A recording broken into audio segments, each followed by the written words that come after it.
एक गांव था झुरमुट। उस गांव के बाहर एक कुआं था। गांव के लोग उस कुएं से पानी तो क्या, कभी उसके आसपास भी नहीं भटकते थे, क्योंकि उनका मानना था कि उस कुएं में भूत रहते हैं।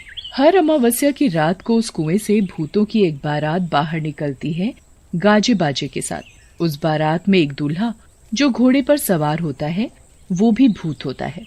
वो बारात गांव में आती है और एक जवान लड़की को ले जाती है। आज फिर ये मनहूस अमावस्या की काली रात आ गई। घर में जवान बेटी है, कैसे उसकी रक्षा करूं? डरने की कोई जरूरत नहीं। मैंने सभी खिड़की दरवाजे बंद कर दिए हैं। कोई भी दरवाजा खटखटाए तो खोलना मत। आज हम में से कोई नहीं सोएगा। तभी सुखदेव की बेटी विमला बोलती है, बापू, मुझे कुछ होगा तो नहीं ना? मुझे उन भूतों के साथ नहीं जाना। मेरी बच्ची, हमारे होते हुए तुझे बिल्कुल भी डरने की जरूरत नहीं। पूरा गांव अपने अपने घरों में छिप कर बैठा था। तभी ढोल और शहनाई की आवाज आने लगी।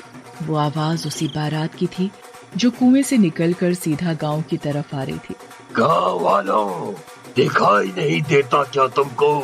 बारात आई है, हमारा स्वागत नहीं करोगे?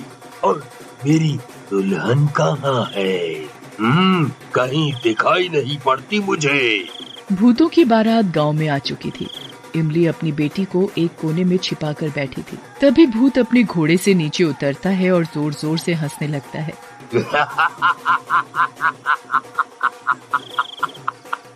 आज मेरी शादी है, बिना दुल्हन लिए मैं यहाँ से जाने वाला नहीं। तुम लोग मेरी दुल्हन को मेरे साथ विदा करते हो या मैं खुद उसे अपने साथ ले जाऊं?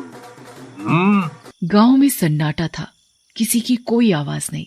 तभी भूत किशनलाल के घर में दरवाजा तोड़कर घुस जाता है। तुम्हारा दामाद आया है, स्वागत नहीं करोगे अपने दामाद का?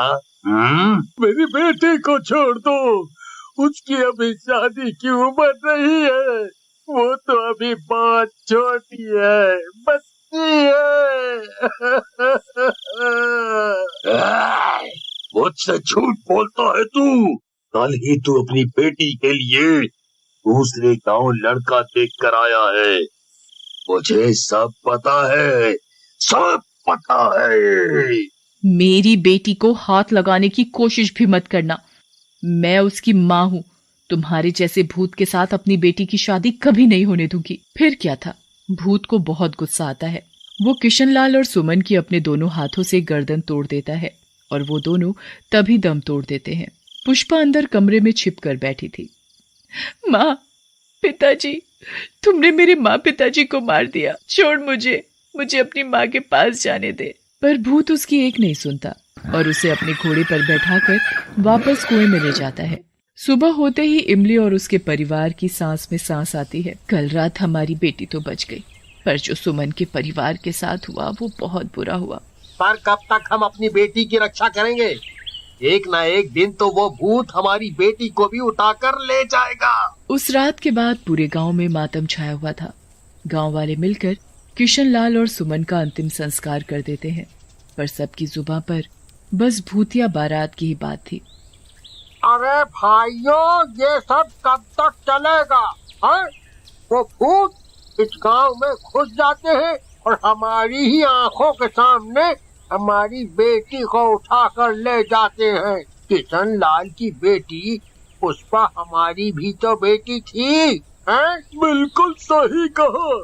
इस गांव की हर बेटी हमारी बेटी जैसी है।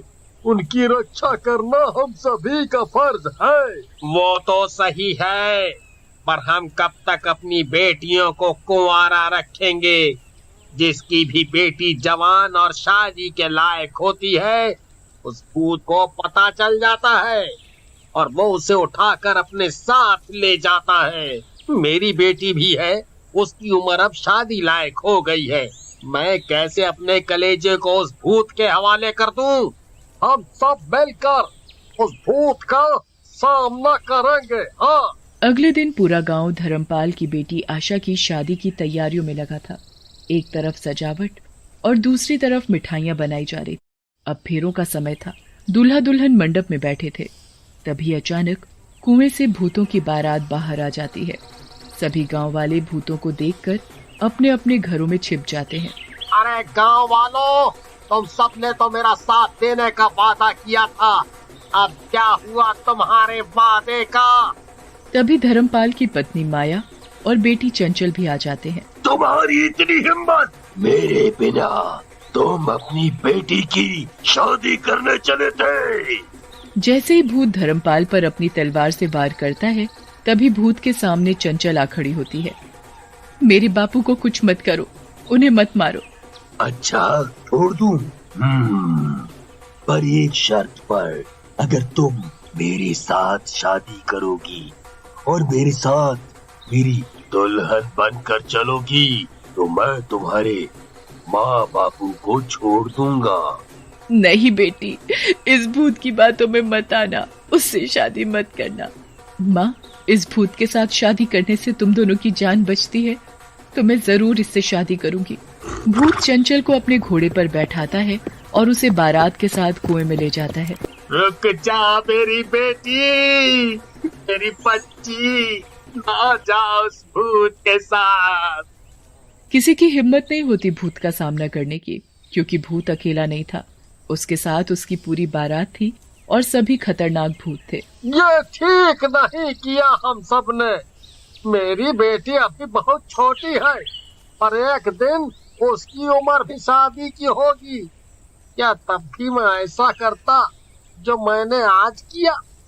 गांव की बेटियों को हम यूं ही उस भूतिया बारात के हवाले करते आ रहे हैं, कहीं कल मेरी बेटी का नंबर ना हो। दूर खड़ी सुखदेव की बेटी विमला सबकी बातें बड़ी ध्यान से सुन रही थी।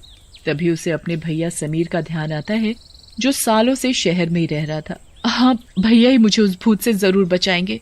अभी जाती हूँ मैं भैया को फोन करने। विमला तेजी से घर की तरफ भागे जा रही थी। घर पहुंचते ही विमला अपने भैया समीर को फोन करती है। फोन समीर ही उठाता है। भैया, मुझे बचा लो, मुझे भूत से शादी नहीं करनी। छोटी, चुप हो जा। और तू ये क्या बोले जा रही है? कौन भूत? किसकी शादी? विमला समीर को उस भूतिया बारात के बारे में सब बता देती है। ये सब क्या है? भला भूत की भी कोई बारात होती है? मैं सच बोल रही हूँ भैया। छोटी, अब तुझे घबराने की कोई जरूरत नहीं। मैं अगली ट्रेन पकड़कर सीधा गांव आ रहा हूँ। मैं भी तो देखूं जरा उस भूत को। समीर तुरंत ट्रेन पकड़कर शाम तक गांव पहुंच जाता है। गांव पहुंचते ही समीर गांव वालों पर बहुत गुस्सा करता है। तुम सब कितने कायर हो? अपनी ही बेटी को उस भूत के हवाले कैसे कर सकते हो? मुझे अभी भी यकीन नहीं हो रहा कि तुम सब सच बोल रहे हो। क्या मुझे कोई पूरी बात बताएगा? हमने कभी तुझे इसलिए नहीं बताया कि कहीं तू परेशान न हो वहाँ। मैं बताता हूँ अब। कई साल पहले इस गांव में दूसरे गांव से बारात आ रही थी, नाचते गाते हुए। सभी बहुत खुश थे, पर अचानक रास्ते में कुछ लुटेरों ने बारात को रोक लिया और उन्हें लूटने लगे। उनके सभी कीमती गहने और सभी पैसा उन लुटेरों ने ले लिया था। बारात के साथ जो दूल्हा था, उसने उन लुटेरों से बहुत विनती की कि उन्हें जाने दें, छोड़ दें, पर लुटेरे मार पीट पर उतर आए। अच्छा, तो ये बात है। मुझे एक तरकीब सूझी है। तुम सबको मेरा साथ देना होगा। उस मंडप में दुल्हन की जगह मैं बैठ जाऊंगा, दुल्हन का जोड़ा पहनकर। वो भूत मुझे दुल्हन समझकर अपने साथ उठा कर ले जाएंगे। मेरा उस कुएं में जाना बहुत जरूरी है। समीर ने जैसा सोचा था बिल्कुल वैसा ही हुआ। थोड़ी ही देर में वहाँ भूतिया बारात पहुँच गई। भूत अपनी दुल्हन को उठाकर अपने घोड़े पर बैठा लेता है, फिर बारात कुएं में चली जाती है। अंदर का नजारा देखकर समीर के होश उड़ जाते हैं। चारों तरफ कंकाल पड़े थे। वो कंकाल उन सभी बारातियों के थे जो अब मरकर भूत बन गए थे। तभी समीर अपने से दुल्हन का जोड़ा अलग कर देता है। धोखा, मेरे साथ धोखा हुआ। दुल्हन की जगह इस लड़के को भेजो। तभी समीर अपनी जेब से माचिस निकालता है और उन सभी कंकालों में आग लगा देता है। सभी कंकाल जलते ही पूरी बारात दूल्हे समेत गायब हो जाती है।